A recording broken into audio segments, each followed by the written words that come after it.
After some fierce battling in Canada, the series now heads back into the States to the rolling hills of Virginia International Raceway for rounds 9 and 10 of the battery tender Global Mazda MX-5 Cup Series presented by BF Goodwrench Tires. This green scenic venue is nestled in the forest and features long straightaways, fast flowing sections, as well as a lot of elevation changes and passing zones, which make it a favorite among drivers and fans alike. On the main straight heading towards turn 1, we'll want to keep our eyes up and look for braking markers, which will be in our left. We'll brake just before the T-board, tightening our hands all the way down to the apex.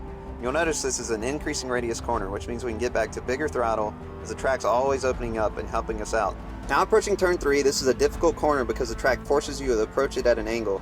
This means we're always braking and turning at the same time. We'll have light brakes and we'll carry speed through to the apex and use as much exit curve as possible as we approach turn 4. It's really important to get our braking right here. We want to keep a tight radius, sacrificing this left-hander for the rest of the complex. Our focus is to get back to full throttle as soon as we can, effectively extending the straight through the lower S's. We're just going to crush the curbs as we go through here.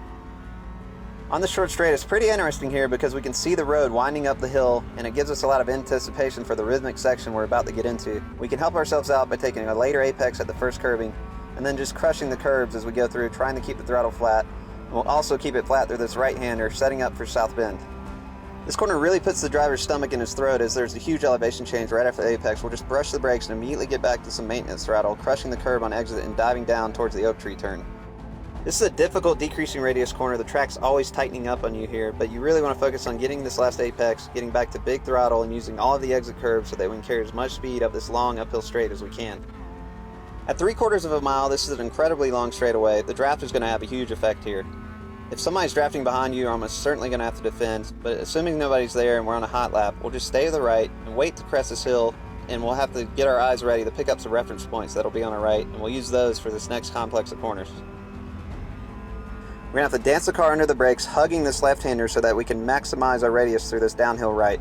We're going to fall more than 120 feet through this complex of corners as we approach Hogpen.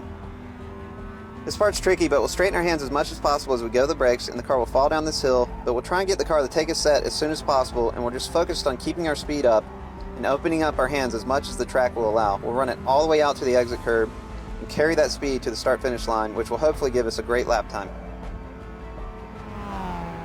Well, I hope you enjoyed that lap, and remember, you can go to iRacing.com and experience for yourself what it's like to drive a Global Mazda MX-5 Cup car around VIR or any of the tracks that we visit during our pro season. Also remember, you can go to MazdaLive.com and watch our races live stream during the weekend. Thanks for your support, and we hope to see you on track.